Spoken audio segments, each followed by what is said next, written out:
Hey HSM, Sarah here. I'm the high school pastor at Eastside if I haven't met you yet. And this series is a fun one because it is actually our youth pastor at Eastside Park Rapids' idea. So shout out to Danielle and our Park Rapids HSM fam.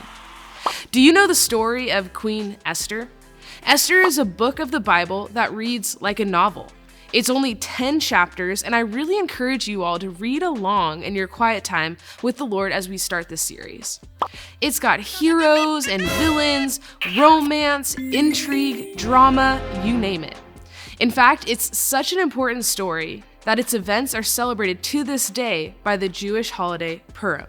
We have a lot to learn from this book, but before I get to that, let me walk you through the juicy story. Esther is a beautiful young woman from the humble Jewish people who were exiled, and then her community chose to stay in the distant land instead of returning to the promised land. She was being raised by her uncle Mordecai after the death of her parents. Esther wins an extended beauty contest to become the next wife of Xerxes, the king of Persia. It's a classic rags to riches story.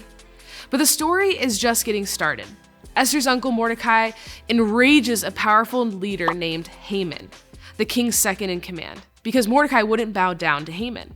In fact, Haman grows to hate Mordecai so much that he comes up with a plan to kill not just Mordecai, but all of the Jewish people.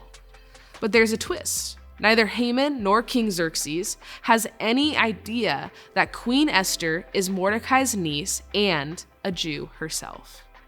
Unaware, King Xerxes follows Haman's suggestion and orders the mass killing of the Jewish people. But before the genocide can be carried out, Queen Esther intervenes in a dramatic fashion, risking her own safety. She reveals that she herself is a Jew, and that Haman has led King Xerxes to destroy her people. So now the tables turn quickly. King Xerxes is outraged that someone would want to harm his beloved wife. Haman is quickly revealed to be the villain and quickly meets his own destruction. Mordecai, Queen Esther, and the Jewish people are saved by the king's reversal of his order of genocide, and then a massive celebration follows. It's a dramatic, powerful story. And we may not have lived through a teledrama like that, but I bet we all know what it feels like to have situations outside of our control bring us to places we didn't expect and decisions that create a crossroad. If we look closely at this story, that's exactly what it boils down to. Some people were led to some places they didn't know, to be a part of events they didn't expect, to be used in ways they couldn't imagine. And when they were at their moment, when they were at their crossroads, they made the right call. They used the influence they had to help people around them for such a time as this. The interesting thing about this book of the Bible is that God is not mentioned once in the story. Literally, the word God or any acts of God were not mentioned. In fact, there's a ton of drinking and sex and assault and murder instead. There's no mention of God or prayer or anything close to it, which is weird.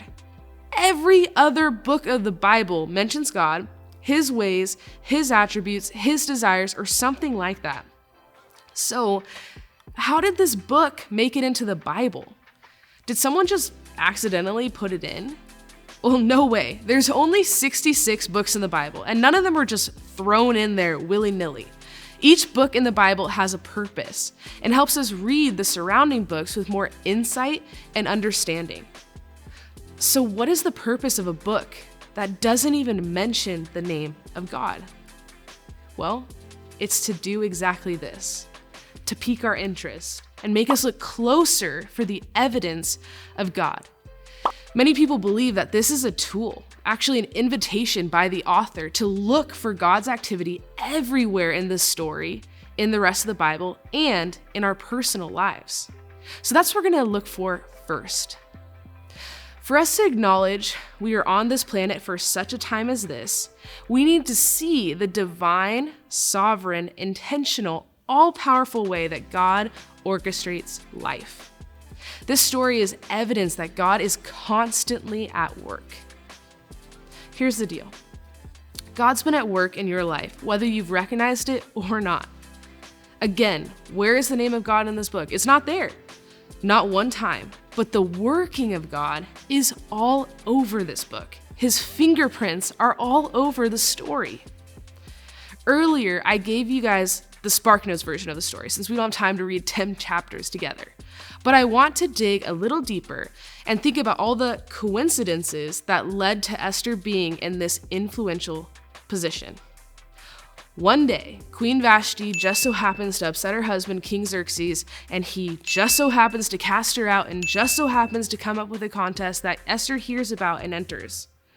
Esther just so happens to be a beautiful Jewish woman who just so happens to find favor in the king's eyes above all others. And Esther just so happens to be Mordecai's cousin who just so happens to hear about the plot to kill the king. Mordecai's act is written in the book, but it just so happens that for some reason he isn't honored at that point, which he saved the king's life, so he would be honored. Haman just so happens to have it out for the Jews with a particular hatred for Mordecai. And it just so happens the night before Mordecai is to be hanged, the king can't sleep. And it just so happens that the guy who goes get a bedtime story for the king, out of all the books he could have pulled off the shelf, pulls out the one that tells the story of Mordecai saving the king's life. And when the king decides that they need to honor Mordecai first thing in the morning, it just so happens that the first one to walk in the room is Haman. It just so happens at the banquet where Esther unveils Haman's evil plan, the king just so happens to come back in the moment that he thinks Haman is trying to assault his wife. And it just so happens that when the king orders Haman to be hanged, the only gallows that are available are the ones that Haman built for Mordecai. Seriously, read it. It's all in there. It's like the Christian writer David Platt says, folks, you can't write a script any better than this. Do you realize what the book of Esther is teaching us about history? God is weaving it all together. He's written the story of your life for the purpose of his great redemptive plan. All of these coincidences, or just so happened, preserved the family line that brought Jesus to this world and salvation to me and you. You have a divinely appointed role in the kingdom. People you need to share Christ with. A generation of people you need to impact for the gospel. You've been chosen and blessed for something bigger. And if you don't grasp the bigger picture, you'll miss your purpose. As we think about ourselves being here for such a time as this, I encourage you to look around to see how God has woven together the circumstances around you to lead you to your current moment. Let me give you guys a personal example, okay? So I worked at my last church for 7 years. I loved my students, was very comfortable there, and loved my church family. I had ministry dreams that I kind of honestly put on the side because I grew comfortable and maybe a little lazy. Then COVID happened, which opened my eyes to some convictions in my church, some perspectives that kind of limited my personal ability to do ministry in the way God wanted me to. Suddenly, I was frustrated and unsure why he had me there. I started to realize that he may have been getting my attention and helping me see the needs that were outside of the ministry that I served. As I tried to be open to what God had next, I was pursued for a job at my childhood church I grew up in. They pursued me personally, and I figured that must have been what the Lord had for me. But after a couple interviews, I got the call telling me that they were going in another direction. And that direction was a friend of mine who worked within that church already. Rough. I was crushed and confused. I was definitely asking God, what the heck was he doing? A few months later, my friend from Eastside, who I met at my childhood church when we were younger, reached out about the open high school position. I tentatively stepped forward, unsure of God's plan and a little untrusting because of the recent events. But ultimately, God clearly led me to Eastside, and it was the perfect job, even though it was a weird, confusing, tough journey to see that. Think about it.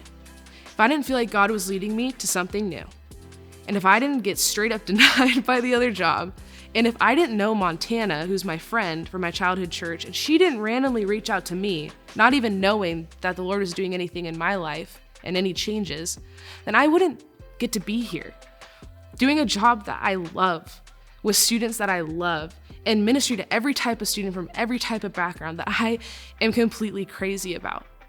But the story gets even crazier. The job I didn't get at that other church is actually, as of 2 weeks ago, the job my twin sister has. 1 year after he led me here, he led the guy who got that job I applied for into a new role, and then led my sister recently into the perfect position for her at our childhood church she's worked at for 6 years. Literal perfect planning. Again, folks, you can't write a script any better than this. We can look at the story of Esther and different times throughout our lives to see that God works in incredibly intentional ways. Even in times where we're confused, He is not. Look at your circumstances and find the things that you thought were coincidences that were actually really God. When we see God's intentional plans, we start to see the part we can play within them. Let's talk more about how to see God's plan in our small group time.